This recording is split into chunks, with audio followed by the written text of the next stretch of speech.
Shabbat Tzadik Avdo Chamim. Tov. Boker Tov, Beshem Hashem, Naaseh Venasliach. On est aujourd'hui le lundi 4 du mois de... Le lundi 4 quoi? Mars. Bah oui. Et le Kaf Dalet du mois de Hadar Aleph. On a un shiur aujourd'hui qui nous a été demandé.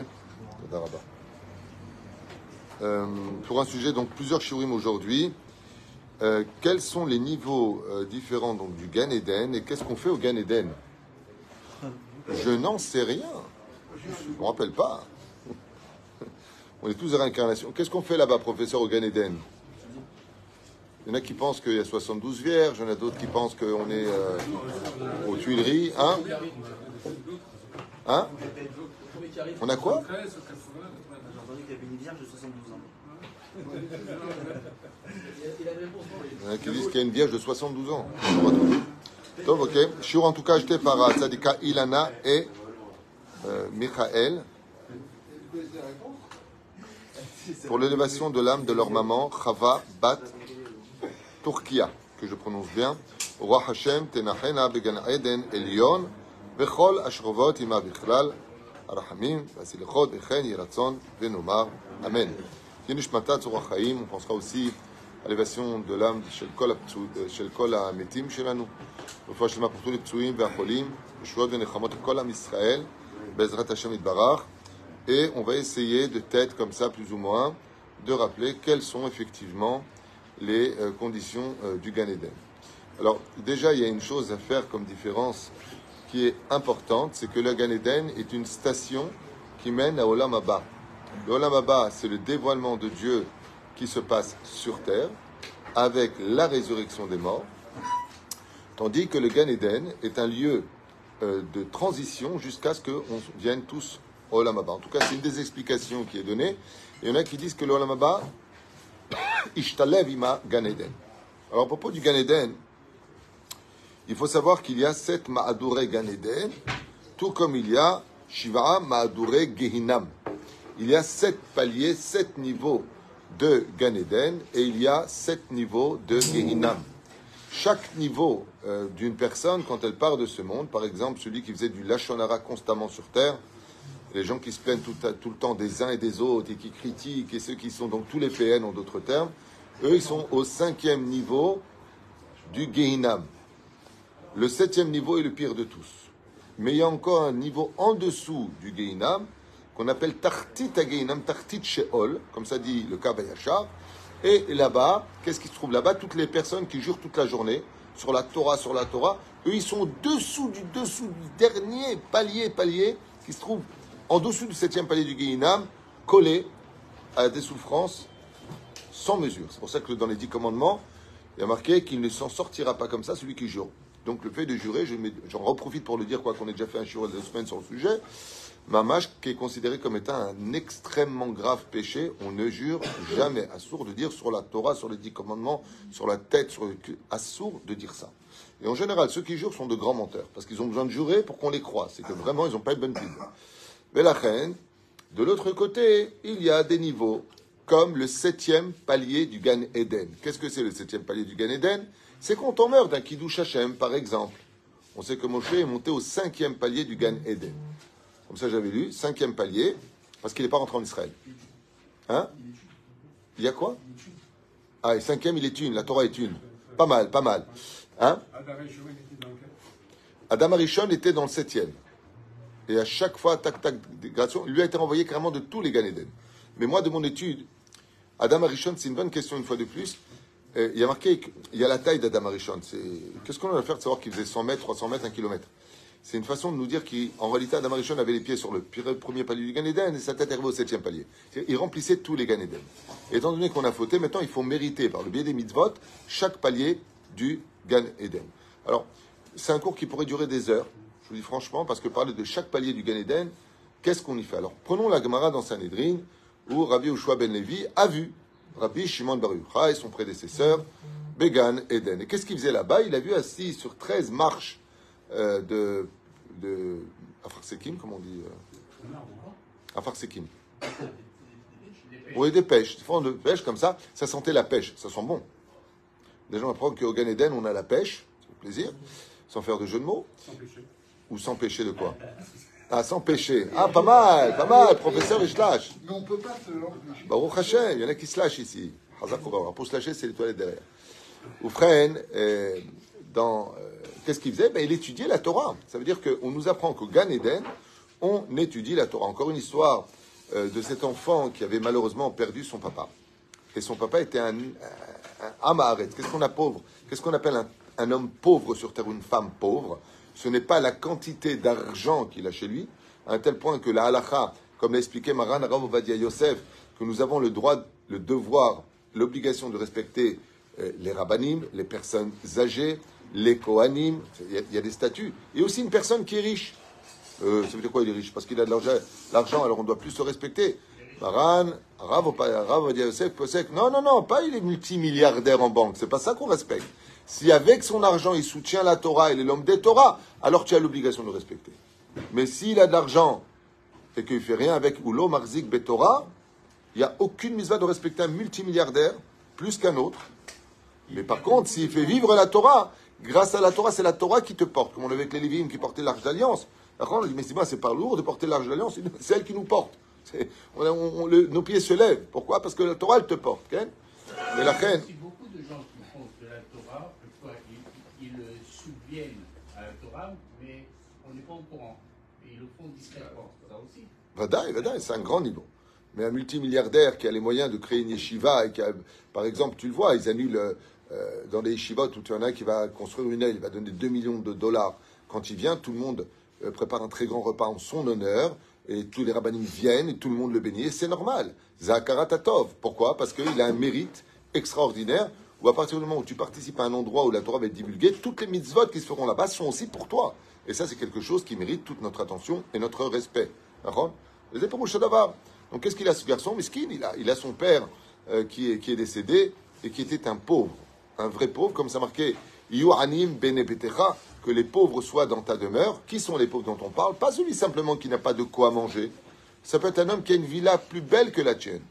On parle d'une personne qui n'a pas de Torah. Lui, il est appelé le pauvre. Même s'il a 1000 maisons sur terre, 1000 galères d'or, même s'il a ce qu'il a. Il est appelé dans le monde d'en haut, il n'est même pas connu. Personne ne sait qui c'est. Et on appelle ça un SDF. Il n'a rien. Lama, qui est le clou. Et son père, c'est un homme qui a travaillé très dur dans le charbon. Très dur. Il n'a jamais été ni religieux, ni appris la Torah, ni rien du tout. Et son fils, par contre, il a fait tchouva. Et quand il a fait tchouva, il a décidé, avec l'autorisation de sa mère, de rentrer en yeshiva. Et quand il est rentré en yeshiva, pour la première fois de sa vie, il a commencé à étudier la Torah. Et voilà que il se heurte à une situation dans la Gemara où il ne comprend rien du tout. C'est très dur. Quand tu ne connais pas, au début, les premiers pas sont difficiles, demandent beaucoup d'efforts. Et il s'endort sur sa Gemara. Et qui vient le voir dans les rêves? Son père. Son père qui est décédé vient le voir dans les rêves. Et il le voit comme ça dans une lumière impressionnante. Une lumière plus forte que le soleil, mais qui ne brûle pas. Et il lui dit, regarde, je vais t'expliquer la Gemara. Il lui fait toute la Gemara. Et dans le rêve, le petit, il dit à son père, mais papa, toi, tu n'as jamais étudié la Torah, tu ne sais même pas lire l'hébreu. Comment se fait-il que tu connaisses si bien la Gemara? On dirait, mon Rav, Yeshiva, tu parles comme un Rav. Il lui dit, parce que du jour où tu as fait Tchouva et tu es rentré en Yeshiva, on m'a sorti du Gehinam, on m'a rentré au Gan Eden. Et au Gan Eden, ce que toi tu vas mettre en 10 ans à apprendre ici, là-bas, dans l'espace où le temps n'existe pas, on l'apprend de façon évidente. Ça veut dire que la Torah redevient gravée en toi. Ce qui fait qu'au Gan Eden, qu'est-ce qu'on apprend de cette histoire? Eh bien, on étudie la Torah. Donc, on étudie la Torah sur terre et on étudie la Torah en haut. Seulement, la différence qu'il y a, c'est que vous allez me dire, attends, c'est quoi le Gan Eden? Il y a plusieurs degrés. Vous avez remarqué que tout à l'heure, pour la moment pour lequel on fait ce shiur, on a dit les Gan Eden à Elion. Et ça veut dire qu'il y a un Gan Eden à Tarton. Alors, ce que les gens ne savent pas, peut-être pas, c'est qu'il y a 7 paliers du Gan Eden en haut, mais il y a aussi 7 paliers du Gan Eden en bas. Et aussi en bas. Et le Gan Eden d'en bas, par contre, on en parle beaucoup. Même dans Melachim, avec le roi Salomon, on a beaucoup de sujets de Midrashim très nombreux. Au Tzar Gadol Torah, on a fait un cours sur ça il y a 15 ans en arrière, sur le Gan Eden à Tarton, qui ressemble beaucoup à ce qu'on a sur Terre. Ça veut dire on parle là-bas de vergers, on parle de prairies, on parle de choses qui sont avec des couleurs qu'on ne connaît pas, des odeurs qu'on ne connaît pas, qui dépassent de très loin, très loin, l'imagination humaine. Pour vous donner un petit exemple, je ne me rappelle plus qui c'est qui était monté au Gan Eden avec son manteau. Oui, j'ai oublié son nom. Ça va me revenir. J'ai un problème avec les prénoms, vous le savez. J'ai les noms. Si tu me donnes les noms, je me rappelle. Mais là, je ne me rappelle pas. Puis Kissour, il est monté de corps et d'âme au Gan Eden pour voir quelle place il avait là-bas. Pas Rabbi Yoshua ben Levi qui est resté au Gan Eden. Pas lui. Un autre qui est rentré là-bas. Et quand il est revenu, son manteau, il a touché un peu les... Ça racole son manteau. Il a touché un petit peu les fleurs du Gan Eden. À Tarton. D'accord ? Et quand il est revenu sur Terre, tout le monde voulait aller acheter son manteau. Tout le monde voulait absolument acheter son manteau. Pourquoi ?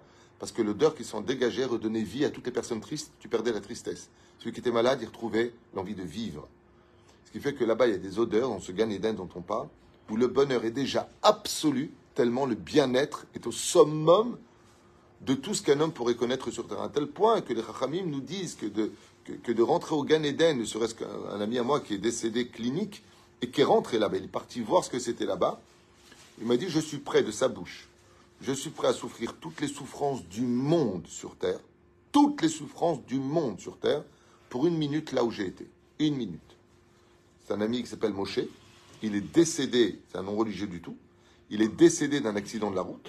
Il est revenu 6 heures après à la vie. Alors je l'avais amené ici une fois. Et il m'a dit de sa bouche.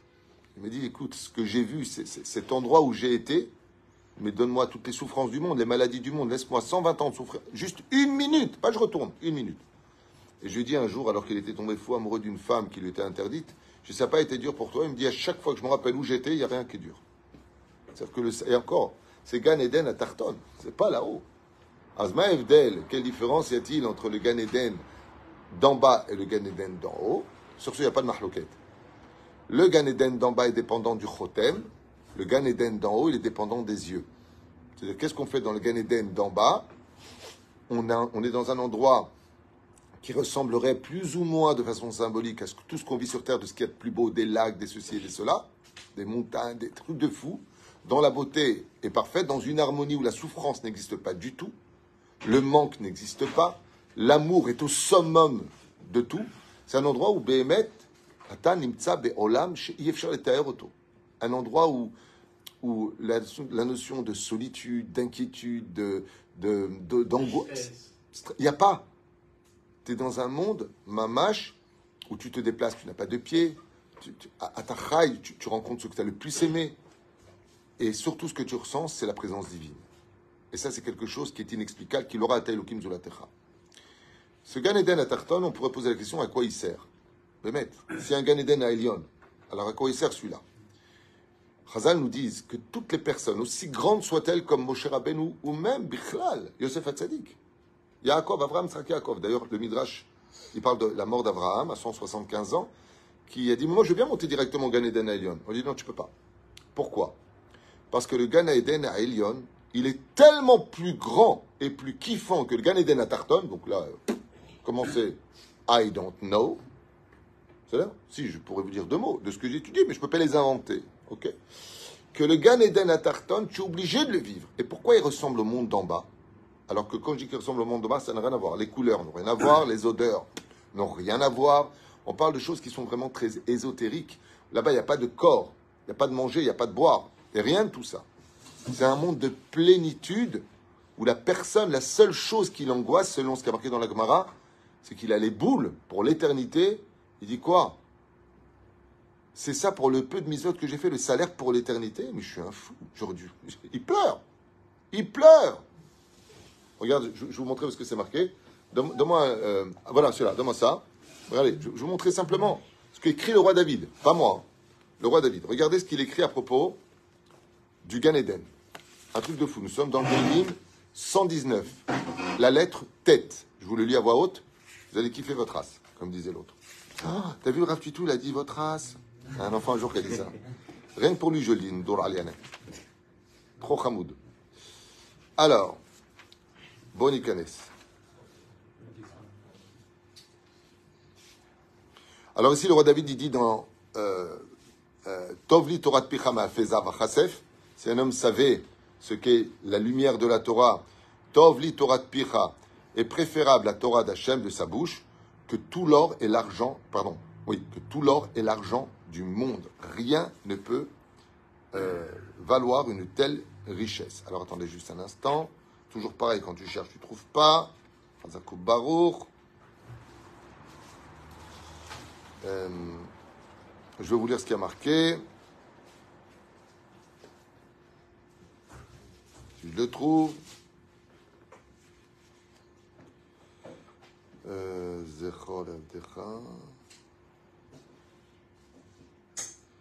Très intéressant. Juste que je le trouve. Pourquoi c'est toujours comme ça? Quand on ne veut pas, on le trouve tout le temps. Et quand on n'en a pas besoin... où est-ce que c'est ça? Pourquoi je ne trouve pas ici? C'est bizarre ça. Ok. Soyez patient.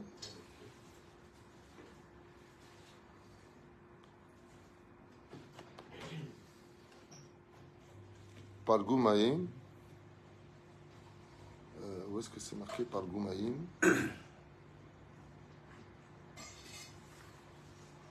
Ah, ya Rabbi. Où est-ce que c'est marqué? Où est-ce que c'est marqué?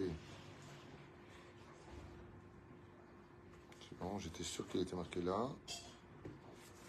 Le Covid-19 m'a joué des tours au niveau de la mémoire. C'est impressionnant. D'habitude, j'avais une super mémoire, mais là... Oh, je l'ai trouvé. C'est la tête P, Yatikouijik. Pas tête. C'est dans le 119, oui, mais c'est la tête, la lettre P. Ok. Regardez ce qu'il y a marqué. Par exemple, Parge Maïm Yardo Enai, des torrents de larmes se sont versés de mes yeux. Ad Alma Al Lo Shamru Torah Techa, parce que je n'ai pas gardé ta Torah. Comme ça dit le roi David, Télim 119, lettre P et non pas tête. Je vous le relis. Palgem Ma'im Yardo Enai, des torrents de larmes se versent. Pourquoi? Allo Shamru Torah Techa, parce que j'ai pas gardé ta Torah. J'ai raté des mitzvot. Et dans le monde d'en haut, on te donne un Gan Eden à la mesure de la valeur de tes mitzvot. Exactement comme sur Terre. Tu as 200, je dis n'importe quoi, tu as, allez, on va dire 700 000 shekels, tu peux acheter un petit studio de une pièce. Tu as 2 millions de dollars, bah, tu peux t'acheter une super maison à 5 pièces avec une super mirpessette. Voilà plus ou moins les choses comme elles se passent. Par rapport au mérite, la quantité des mitzvot que tu fais, que tu l'achètes. Et là-bas, le roi David, il fait attention. Pourquoi? Il dit parce que malgré tout, c'est vrai que tu es au Gan Eden, mais tu kiffes tellement, tu dis quoi, il y a mieux que ça? Bien sûr, il y a le Gan Eden d'en haut et d'en bas. Alors on expliquait tout à l'heure que pourquoi il y a besoin de ce Gan Eden? Ça s'appelle la période de stage. Il y a un stage. C'est que la Neshama, elle a vécu pendant des décennies dans un corps, des années, ouais. Et dès qu'elle rentre dans le Olem, dans le monde Chomri, c'est-à-dire la matière, elle ne peut pas rentrer dans la lumière, sinon elle explose. L'âme explose. C'est-à-dire que l'adaptation de la Neshama qui sort du corps, c'est déjà un choc, parce qu'elle s'est habituée à cette vie. Donc, qu'est-ce qu'elle va faire? Pourquoi on a une année de deuil? Pourquoi faire une année de deuil? Pourquoi pas 3 ans de deuil? Ou pourquoi pas 3 mois de deuil? Pourquoi d'Afka 1 an? Parce que la Neshama, pendant la première année, si elle est méritante, qu'elle ne doit pas payer de dette, qu'elle a demandé pardon à tout le monde, qu'elle a été humble, qu'elle a des mitzvot dans les mains, elle va dans une ambiance exceptionnelle, dit le Zohar Akadosh. Les anges, dès qu'elle sort du corps, au lieu d'avoir peur, c'est ce que dit le Zohar, pendant que lui il décède ou elle décède, tout le monde pleure, mais lui rigole. Ça dépend de qui on parle du tzaddik. Pourquoi? Parce que tous les anges qu'il a créés viennent l'accueillir dans des chants d'allégresse incommensurables. Imaginez un honneur, vous avez déjà vu les enfants quand on leur fait un anniversaire, ils ont 3 ans comme ça, presque ils s'évanouissent. Il y a eu plusieurs vidéos comme ça qui ont été filmées, où vous voyez les enfants qui s'évanouissent tellement ils sont... ou alors, carrément, pendant la remise des Césars, des fois, il y a quelqu'un qui vient honorer une personne précise, et tu vois pleurer d'émotion, ou la maman qui... Tout le monde la regarde parce que son fils, il a tellement bien lu la Torah, d'une éducation parfaite, elle a les larmes aux yeux d'émotion. Ça, c'est la rigolade à côté de l'émotion qu'une Neshama ressent quand elle part de ce monde, de voir tellement d'anges qui se prosternent devant cette personne, cette Neshama, des milliards d'anges, parce qu'elle a fait du bien, parce que ceci, parce que cela. Imagine une femme avec son kissou, qui était tsnoua, qui ne s'est pas laissé influencer par qui que ce soit, qui est restée maman sur le chemin. Sarah Rivka Rachel Velea, qui n'était pas sur les réseaux sociaux à montrer toutes ses formes. Un homme qui vient étudier la Torah, chez Anne Vatan, Mekabela Kolbe Ava, qui s'énervait jamais. Vous vous rendez compte le salaire dont on parle? Yves Charles Taeroto. On ne peut même pas comprendre de quoi on parle. Ces anges-là viennent le prendre et l'emmènent dans un monde de félicité, d'une lumière tellement puissante que ça ressemblerait à un enfant, je dirais comme ça, de façon très imagée, ce que je veux dire, c'est une image. Ça ressemblerait à un enfant qu'on a déposé au GAN la première journée. Donc il a une rame qui fait mèche. Et qui y voit l'amour de sa vie? Sa mère. Et sa mère, qu'est-ce qu'elle passe? Non seulement elle vient le prendre du GAN, mais avec des cadeaux, tout ce que l'enfant rêvait d'avoir, elle l'a. Comment il est l'enfant? Il pleure, mais de quoi il pleure? Il se sent libéré, il se sent heureux, et surtout il se sent aimé. T'es venu me chercher. Quelqu'un qui n'était pas dans la Torah, il a la même chose qu'il vient de chercher, par contre dans la totale obscurité, et c'est Babaou qui vient le prendre. Je veux mon gâteau d'anniversaire. Il y avait un film d'horreur quand j'étais petit. Comme ça. Si c'est un Tunisien, le pauvre, ça y est, tu es venu. Comme ça, tu es venu. Tu es là. La reine. Comme ça, c'est marqué dans Zohar Kadosh, les anges chantent devant lui. Par exemple, pour le port du tzitzit, ceux qui portent un tzitzit katan, son salaire, il y a une marloquette de savoir combien d'anges viennent le prendre. Shla Kadosh, il dit, je crois, 26 000. 26 000 anges. Parce qu'ils portaient tzitzit katan. Qui chantent, pas qui chantent comme tu connais les concerts. Non. Pas comme Stevie Wonder et Ray Charles. Non, ils ne pouvaient pas nous voir. C'est un jeu de mots, ils ne pouvaient pas nous voir. Parce que toi, tu es un peu long. Hein. Donc, pas comme ça. C'est... Ouais, j'aurais pu dire Gérard Montagnier aussi. C'est un vrai retour. Non, vraiment, on parle de choses que c'est tellement rempli d'émotions que la joie est tellement intense, surtout qu'on lui dit, c'est pas n'importe quel chant. Béni sois-tu parmi nous, toi qui montes dans les sphères célestes, qui a été capable d'honorer le Créateur du monde. Et quand la personne prend conscience que Bémet, il n'a pas suivi les thèses des scientifiques qui n'arrêtent pas de dire que Dieu n'existait pas, quoi qu'ils font une grande teshuva aujourd'hui, mais qui a été dans la Torah et les mitzvot, waouh, waouh. Et on l'élève et on l'élève. Maintenant, le problème qu'il y a, c'est que c'est pas qu'on le lève ou on ne l'élève pas, c'est qu'on est obligé de descendre. Et qu'est-ce qu'il fait? Il va descendre dans son Gan Eden selon son mérite. Premier niveau, deuxième niveau. Et la Gemara nous dit qu'il y a 7 portes sur terre pour le Gan Eden à Tarton, en bas, pour lesquelles on peut aller. Tout comme il y a 7 portes du Gehinam. C'est-à-dire qu'il y a 2 sortes de Gehinam aussi, il faut le savoir. Il y a un Gehinam spirituel que je souhaite à personne, mais il y a un Gehinam aussi qui est sur terre, comme on le voit avec Datan, Abiram, Korah, Bechol Adato, qui sont jetés du haut vers le bas. Et on peut même, si on devait creuser des kilomètres sous terre, je vous affirme qu'au niveau du magma, ça joue un rôle de Gehinam pour les âmes. Mais ça, c'est ce qu'on appelle le Gehinam à Tarton, d'en bas. Il y a un Gehinam qui est pire que celui d'en bas, celui qui est en haut. Ce que j'avais plus ou moins compris de l'étude, même si ça paraît un petit peu ambigu.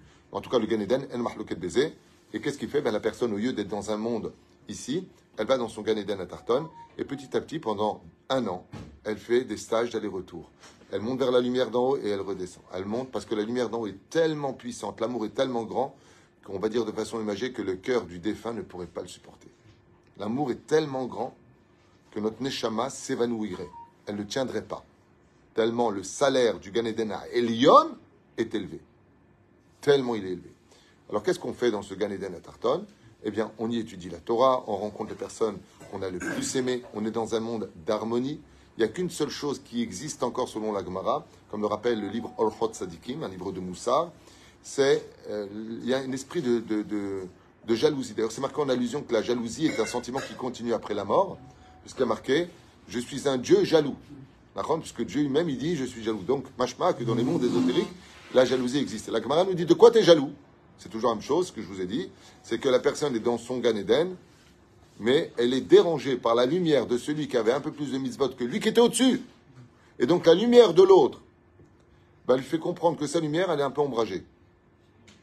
C'est comme quelqu'un qui avait l'habitude de vivre toute sa vie dans un endroit où il y avait une petite lampe, un peu chnana, un peu jaune comme ça, et il dit « Ah, j'ai de la lumière », il était heureux. Puis un jour, on lui montre que c'est la vraie lumière, on lui met un spot, il dit « Ah, c'était éteint chez moi, c'est trop sombre ». C'est exactement ce qu'il subit, et ça, par contre, il n'est pas content. Le Baal Shem Tov dit que ces âmes-là, des fois, quand elles ne supportent plus du tout cette situation, demande à redescendre sur terre, être réincarné de façon mukbal, de façon limitée, pour pouvoir amasser encore un peu plus de mitzvot et avoir cette même lumière que celui qui est en Ken. Quelle est la nature du parfum que sentait Yitzhak quand il a senti L'odeur du Gan Eden. Lequel? À Tarton. Ben, absolument. C'est, encore une fois, là, tu rappelles un exemple. Il y a d'autres exemples qui ont été donnés. La fameuse histoire en Tchécoslovaquie de cette robe de curé qui, comment se fait-il qu'elle sentait le Gan Eden? Vous vous rappelez son histoire? Elle a raconté cette histoire qui est magnifique d'une soutane qui était chez un bedeau de synagogue, un gardien de synagogue, et qui s'était humilié pour ramasser de la tzedaka pour des familles nécessiteuses. Et une femme veuve avec son enfant qui était malade, il fallait acheter des médicaments, et il avait déjà fait 3 fois le tour de la ville, il n'avait pas la possibilité de ceci et cela. Et donc, la seule personne qui restait à aller voir, c'était un juif complètement renégat qui vivait dans le quartier non juif, et qui était dans les cabarets avec les femmes, l'alcool. Il est parti le voir, et il lui a dit, il faut absolument que tu aides, tu as une âme juive, des gens de ton peuple souffrent, toi tu as de gros moyens, aide-les. Et il lui a dit, bah voilà, si tu veux que je l'aide, je te propose une chose, va chercher la soutane, tu la mets sur toi, tu prends une cloche, et tu fais tout le tour du quartier juif, en disant qui veut donner de la tzedaka. Tout le monde est sorti, ils l'ont vu, il a été humilié, ils l'ont jeté des œufs, patati patata, Bekitsour, il a été franchement humilié parce que patati, et il est revenu avec une soutane sur lui qui était donc complètement sale et remplie d'humiliation. Et il a pris l'argent, il a donné de bon cœur à cette veuve pour qu'elle achète ses médicaments. Comme ça raconte dans le livre Avatraïm. Et quand il a pris cette soutane, il a mis dans un placard chez lui. Et le temps de la laver et de la rendre, je ne sais pas exactement quel était le but. Mais il y a un tzaddik, comment il s'appelle ce tzaddik?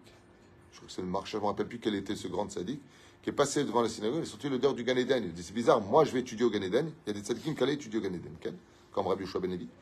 Et je sens l'odeur du Gan Eden. Et en réalité, l'humiliation qu'il a subie pour faire une tzedaka a apporté sur lui l'odeur du Gan Eden qui est dépendante du chotem, c'est-à-dire du nez. Donc c'est pour ça qu'elle sentait l'odeur du Gan Eden. Parce qu'il a accepté ce genre de choses. D'ailleurs, vous savez que pourquoi on dit que celui qui se fait humilier en public et qui ne réagit pas, qui ne répond pas, qui n'en veut même pas à la personne, hein, on lui pardonne toutes ses fautes, c'est parce que l'odeur du Gan Eden vient sur lui. Il y a des gens comme ça, vous allez les aimer pour ce qu'ils sont alors qu'on ne les connaît même pas. Ils ont quelque chose qui est très attirant. Je ne parle pas du manipulateur qui joue avec la psychologie des autres. Il y a des gens qui sont vraiment humbles, agréables. C'est parce qu'en réalité, de façon inconsciente, ils ont des odeurs de Gan Eden sur eux. Parce qu'ils ont été extrêmement humbles. Et plus tu aimes dans ce monde, et plus tu gagnes, sachez-le. Mais attention, on ne perd pas ton identité. Comme nous, Israël, qui passe notre temps à nous justifier, à montrer, à supplier. Non, non. Israël doit garder son identité, mais sois humble. La Hanava, c'est le passe-partout de tous les Gan Eden. Il y en a 7. Plus tu es humble, plus tu montes vers la sphère supérieure. Donc ces Gan Eden-là, qu'est-ce qu'on fait? On fait une chronie. On y étudie la Torah et on kiffe quoi? La vérité. La vérité est composée de réponses. C'est-à-dire que si je devais donner une image très puissante et rapide de plusieurs livres d'études, toutes les réponses à toutes tes questions, tu les as. Donc c'est quoi le Gan Eden? Vous avez compris? C'est un monde de savoir, le Hetz Hadar. Tu es plongé dans la connaissance totale de toutes tes questions. Pourquoi ceci et pourquoi il y a eu ça et Akol Ata Mekabel, et toutes les connaissances de la Torah viennent à toi selon le degré et le niveau que tu as. Ce stage d'1 an du Gan Eden à Tarton va permettre à l'âme de vivre dans un monde de félicité hors du commun, où aucun plaisir de ce monde ne pourrait se comparer, puisque c'est encore marqué que tous les plaisirs de ce monde ne sont que vanité et stupidité à côté du plaisir que Akadosh Baruch Hu a réservé. Et on parle du Gan Eden à Tarton. On parle d'en bas. D'accord? Mais c'est Pérouche d'abord. Le Gan Eden, mais jamais dans l'Eden. Le Gan Eden. Alors, le Gan Eden, je pourrais vous lire des choses, mais il y en aurait pour des heures. Voilà, je pourrais vous lire par exemple Gan Eden à Rabbi Yoshua ben Levi, donc lui qui est parti là-bas. Il y a plusieurs ptachim pour le Gan Eden. Val'em, Shishim, Ribo, Kitot, Shal Malaché Asheret. Ça veut dire que le Gan Eden est composé de salles, de classes, de chants. Il y a plein, et c'est par rapport à ton mérite. Est-ce que tu peux rentrer à l'intérieur, et il y a des milliards et des trilliards d'anges qui sont à l'intérieur en train de t'accueillir pour justement. Il n'y a pas d'Eden. Il n'y a pas? Le Eden, c'est quoi? Alors, il y a deux choses. Le Eden, c'est un endroit où il y a des fleuves. Il le dit ici. Moi, c'est sur les fleuves. Voilà, c'est les fleuves. C'est marqué, c'est, comment c'est marqué là-bas? Ou le contraire, je ne me rappelle plus. Comment c'est marqué dans la Torah? Qu'il y a quelque chose qui sort de là-bas. Et ici, il le dit. Il dit qu'il y a des fleuves d'eau, mais ce n'est pas comme ici, on peut le penser. Ce n'est pas des lacs comme ici, ce n'est pas des fontaines comme ici. On parle de choses qui sont vraiment extrêmement élevées. C'est des mondes ésotériques, il n'y a pas de physique là-bas. Donc on parle de choses qui sont vraiment dans la sensibilité la plus extrême de la connaissance divine.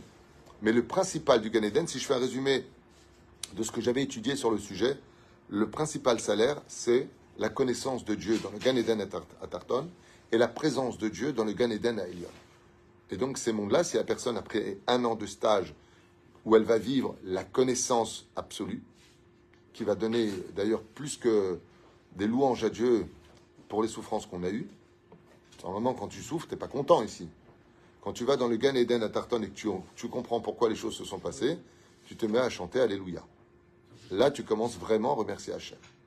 Le Gan Eden, dès qu'il est décrit dans la Torah, c'est à Tarton. Oui, absolument. On parle du Gan Eden à Tarton. C'est pour ça que Adam Arishon a été créé selon le Zohar à Jérusalem, sur la montagne du Moria. C'est là-bas même où il y a eu la Kedat Yitzhak, où il y a eu le Kodesh Kodashim, que tout a démarré. Ken. Mis à part les personnes qui vont, par exemple, comme vous avez dit, les expériences de mort imminente, etc., est-ce qu'on peut avoir un avant-goût du Gan Eden ici? Oui, absolument. Absolument. Alors, il vient de donner un mot. Shabbat, men olam haba. Le Shabbat est un avant-goût du monde futur, à la condition où tu vis vraiment Shabbat comme il le faudrait. En allant au mikvé et en étant dans une joie intense. C'est-à-dire que pour vivre le Shabbat, il faut être amoureux du Shabbat. Tu sais, il y a une différence entre aimer sa femme et être amoureux de sa femme. L'amour rend aveugle.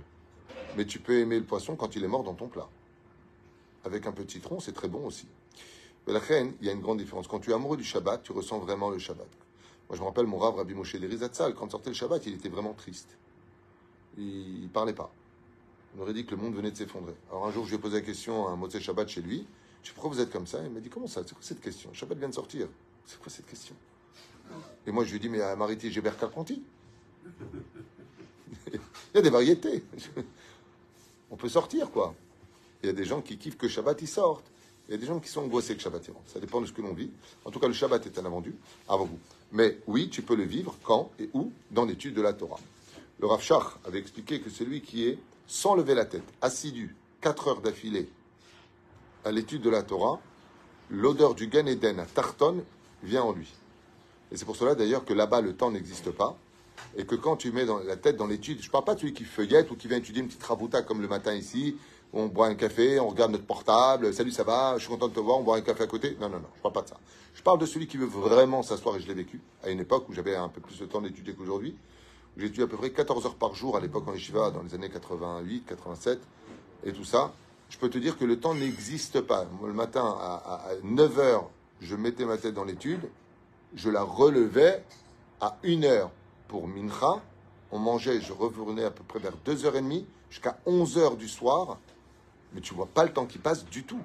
Mais mec, s'il n'y avait pas Mincha pour t'arrêter ou Arvit pour t'arrêter, tu n'es pas là. C'est-à-dire que je ne sais pas si vous êtes déjà arrivé d'étudier profondément un sujet, mais quand tu mets vraiment ta tête dans l'étude et que tu es plongé dedans, tu dis mais c'est pas possible. Mais quoi, où elles sont passées toutes ces heures? Parce que là, par contre, tu vis quelque chose d'exceptionnel. Tu vois que les tzadikim, que je racontais, le Rav Ovadia Yosef à Moussaïov, il avait une Volvo qui venait le chercher avec un chauffeur, c'est le grand rabbin d'Israël. Un jour, il sort comme ça de Moussaïov et il ouvre la porte d'une voiture que même Colombo, il ne serait pas rentré dedans. Tu vois ce que je veux dire? Une voiture pourrie de chez pourri, étroite et pourrie. Et Rav Ovadia, il ouvre la porte, il s'assoit et il prend son livre et étudie. Alors on est venu le chercher avec voix d'arabe. Vous n'êtes pas dans la bonne voiture. La Volvo, elle est à côté. Il n'a pas dit un mot. Hein. Il ouvre la porte, il dit ah d'accord. Et il part à côté. Pour lui, Mazemé Chané où je suis assis, la voiture elle est belle, elle n'est pas belle, elle est luxe, elle n'est pas luxe. C'est des niveaux qu'on ne peut pas comprendre. C'est des niveaux qu'on ne peut pas comprendre. Tu prends un tzaddik qui est Sodolam. Moi j'ai connu des tzaddikim qui étudient 24-24, vraiment. Quand ils vont en vacances, qu'est-ce qu'ils font? Ils étudient du matin au soir. Ils vont en vacances. Par exemple, à Yeshiva, je connaissais comme Asher Tzadik, c'était son nom, ça s'appelait Asher Tzadik. À 3h du matin, il me réveille, il me dit j'ai compris tout ça, viens, un Israélien. Viens, je lui dis, je suis crevé là. Mais viens. Il me prenait par la main, qu'est-ce qu'il y a? Ça travaille. Et tu es tellement heureux, c'est-à-dire que quand tu es vraiment dans l'étude de la Torah, les problèmes de ce monde, non. Je vous donne un exemple, j'ai un copain à qui j'ai fait un chidour qui s'appelle Chaim. J'ai fait un chidour. Et il est revenu très peu de temps après. Et il m'a dit ah non, je peux pas, trop belle. Je dis ben oui, c'est pas un défaut d'être belle, hein, quand même. Il m'a dit ah non, trop belle. Je dis Mazot Omeret. Il m'a dit elle est tellement belle que j'aurais pas l'étude à 100%. J'aurais tout le temps envie d'être près d'elle. Ça va me retarder de mon étude. C'est pas fort, c'est que il étudie tellement l'étude de la Torah le prend, que quand il a vu cette femme et il lui a dit ouvertement, il lui a dit écoutez, je suis désolé, vous êtes trop belle pour moi, je n'aurais pas la tête dans l'étude, j'aurais plus souvent envie d'être près de vous, vous êtes très trop attirante pour moi, je peux pas, moi je peux pas, je préfère une femme plus simple, il a dit. Je pourrais pas, j'ai besoin d'être concentré dans l'étude. Voilà. C'est des niveaux qu'on comprend pas, les maîtres. Moi par exemple, ok. Les Tunisiens, on s'arrange toujours. Un peu la femme, un peu la Torah, un peu, tu vois, un peu chouette. Mais pour nous, c'est tout ça, la Torah. Et la reine, Zéperouche, alors pour lequel le Gan Eden et Tarton existent, et ensuite on monte dans le Gan Eden à Elion. Et là, par contre, où est-ce qu'on monte? C'est un monde qui est dépendant des yeux, uniquement des yeux. Le Gan Eden à Elion, donc le jardin d'Éden des mondes supérieurs, lui n'est empreint que de lumière absolue. Et cette lumière s'appelle, elle a deux noms, on l'appelle l'amour absolu, mais pas l'amour qu'on connaît. C'est l'amour ou le bien-être. Je vous ai dit, pour y rentrer, il faut vivre 1 an de stage d'aller-retour. Mais une fois que tu es dedans, tu as aussi 7 paliers. Et dans ces 7 paliers, tu es Nehene Miziv Shechina. Alors, ce que je vais vous dire va paraître très choquant, parce qu'on se demande de quoi on parle. Mais il y a marqué que Akadosh Baruch Hu rentre dans le Gan Eden, dans ce monde de lumière, et il étudie avec les tzadikim. Il est avec eux. Et qu'est-ce qu'il étudie? Lui. Je pense que si je devais donner une image qui vient de moi, qui n'est pas écrite, mais qui vient de mes études, hein, bien sûr, je ne veux pas inventer des choses, on va dire que dans le Gan Eden d'en bas, tu sens Dieu, tu ressens Dieu. Dans le Gan Eden d'en haut, tu rentres en Dieu. Il y a quelque chose qui te pénètre. Il y a quelque chose qui est en toi. Et là-bas, par contre, l'ora taïloukim de la terra, on ne peut rien dire. Alors, qu'est-ce qu'il y a là-bas? Qu'est-ce qu'on fait? En alze mashou miyuchad. Certainement qu'il y a des. Je n'ai pas tout étudié, je ne suis pas un savant. Mais c'est sûr qu'on parle de monde où, d'ailleurs, les tzadikim ne veulent même pas redescendre. Il n'y a rien qui leur manque. On parle d'une harmonie, d'un bien-être où, par contre, pour s'élever dans les sphères supérieures, chaque kaddish, chaque mitzvah que tu fais sur terre pour l'élévation de cette âme-là, c'est comme si, que de façon imagée, imaginez que la personne maintenant arrive au 2e palier du Gan Eden, ok? Ben, quand tu fais une étude pour lui ou un kaddish pour lui, tu lui fabriques un étage dans lequel il monte au-dessus. Et ainsi de suite. Alors, une marche, pas un étage, mais on va dire une marche pour laquelle il va s'élever. Et dans le Gan à Elion, du 7e palier, là où vont en général ceux qui, après la mort, sont morts d'un Kiddush Hashem parce qu'ils étaient juifs, eh bien, eux, par contre, ils vont dans un monde que j'ai encore jamais lu de livre sur ça. Anilo Yodea. C'est-à-dire que je ne pense pas que les mots ont été créés pour pouvoir dire ou expliquer ou Anilo Yodea. En tout cas, Kimura verra, c'est le cas de le dire, dans ce genre de situation. Si vous avez des questions sur les... J'espère avoir répondu en tout cas, parce que si je m'attarde maintenant à vous faire la lecture de ce que j'ai pu noter chez moi rapidement, donc là-bas il parle de toutes sortes de vignes, mais qui sont faites de couleur or, qui sont d'une beauté hors du commun. Bon, on parle vraiment de monde très ésotérique. Des milliers, des centaines de milliers d'anges qui se tiennent devant nous, à nous servir. Je ne sais pas ce pour qui tu te sers. Donc tu vas voir les tzadikim. Alors après, je vous fais quand même un truc que vous ne savez pas, qui est marqué en bas, donc ça vient de remonter à l'esprit. Il y a, pour les tzadikim, par exemple, il y a la yeshiva des hommes et des femmes, en haut. Alors vous avez... Oui. Ah oui. Je vais t'expliquer. Le Rav Kook, il a sa yeshiva, parce qu'il a sa tendance. Le Rav Ovadia, il a sa tendance. Le Rav Shach, il a sa tendance. Le Rabbi, il a sa yeshiva à lui. Et en fin de compte, je vous fais ça vraiment en 2 mots. Quand tu pars dans le monde d'en haut, par exemple, les femmes qui ont été tsniout dans ce monde, qui ont été pudiques, qui n'ont pas cherché à montrer leur beauté à qui veut les voir, elles peuvent facilement rentrer dans le Gan Eden de Sarah Imenu. Il y a des anges, et elle dit, je veux étudier la Torah de Sarah Imenu. Et Sarah t'enseigne la Torah. Maintenant, tu me dire, à quoi elle sert cette Torah? Eh bien, vous allez comprendre que la connaissance à vivre les Shem Shamaim pour Dieu, ça s'appelle l'étude les Shem Shamaim, c'est le plus grand plaisir du Gan Eden. Les réponses, c'est pour ça que le mot Teshuva, qui veut dire retour, c'est aussi la signification du mot réponse. Et donc, si par exemple cette personne est décédée et qu'elle a suivi mes enseignements personnels, où moi j'enseigne vraiment toutes les tendances, ben, dans le monde d'en haut, elle peut aller chez le Rabbi, elle peut aller chez le Rav Kook, elle peut aller chez Rav Ovadia, elle peut aller chez Rabbeinu, elle peut aller dans tous les trucs. Mais si Chazve Shalom, c'était une personne qui n'appartenait qu'à une seule mouvance et que de qui plus est était hostile à l'autre mouvance, eh bien il faut savoir que le Rabbi lui dit non, toi tu ne peux pas rentrer. D'ailleurs le Rabbi Yitzhak de Berditchev, il raconte à ce propos, je vais raconter ça pour Sukkot, que chez lui à Sukkot, il a invité toutes les personnes, des plus honorables aux plus détestables. C'est fou ça. Et les Chachamim lui ont posé la question à Rabbi Yitzhak de Berditchev et il lui a dit, pourquoi tu accueilles des personnes indésirables? Et dans son grande humilité, il a répondu que s'il n'est pas méritant de rentrer dans le Gan Eden d'en haut, eh bien, il dira alors quoi? Moi, je suis plus que toi. Moi, j'ai accueilli des gens qui n'étaient pas dignes de rentrer dans ma soukha. Et toi, parce que la soukha fait allusion au monde futur, okay? Et toi, tu ne peux pas m'accueillir. Ainsi donc, Béhémet, on voit qu'il faut mériter de rentrer. Donc, celui qui fait les Haloula, par exemple, je vous le dis dès maintenant, celui qui a l'habitude de faire l'Haloula de Rabbi Shimon, de Rabbi Meir, Rabbi Yehuda Bar Ilai, peu importe, il prend un tzaddik, le Rabbi lui-même, Rabbeinu, il fait sa Haloula. Quand il part de ce monde, non seulement le tzaddik vient le prendre, mais il le rend dans son Gan Eden. Il est invité d'honneur chez lui parce qu'il a honoré les tzaddikim, ils n'aiment pas les dettes. Tu m'as honoré, je t'honore. Et donc, il le rend là-bas. Mais celui qui a critiqué un tzaddik et qui dit, mais c'est quoi ce lieu? Je veux rentrer étudier cette Torah, je sens l'odeur de cette extraordinaire Torah. On lui dit, Baba, c'est toi qui as critiqué tel Rav, à Tarotse l'Ikanes. Non seulement il ne rentre pas, mais il sera puni d'avoir fait ça. C'est pour ça que je dis souvent, quand les aigles, je parle des tzaddikim gmurim, je parle des Gdolei Israël, se battent, il est préférable que les mouches se taisent. On n'est pas au niveau, nous, de rentrer dans les conflits. Comme une fois, il y a eu, pendant un Kippour, un grand conflit entre deux tzaddikim. Et le Tzibour était un peu perdu. Non, c'est comme ça, ils se sont pris la tête. Et d'un coup, les deux se sont arrêtés, ils se sont retournés vers le Tzibour et ils leur ont dit, si nous on se dispute, c'est pour éviter que vous disputez. C'est battre les Shem Shamaïm, comme il y a les Shamaïm. C'est pour lequel Bezrat Hashem,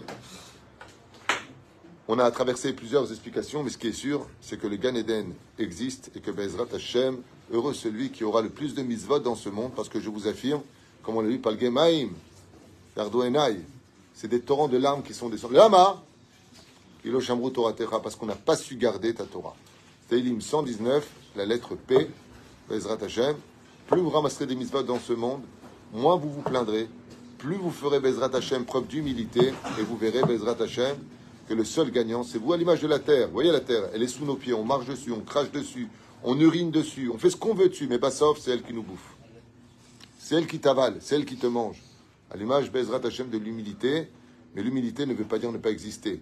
L'humilité, c'est celui qui connaît sa place et qui sait garder son identité, car si tu n'es plus personne, tu ne peux pas atteindre l'humilité. L'humilité ne peut exister que quand tu existes.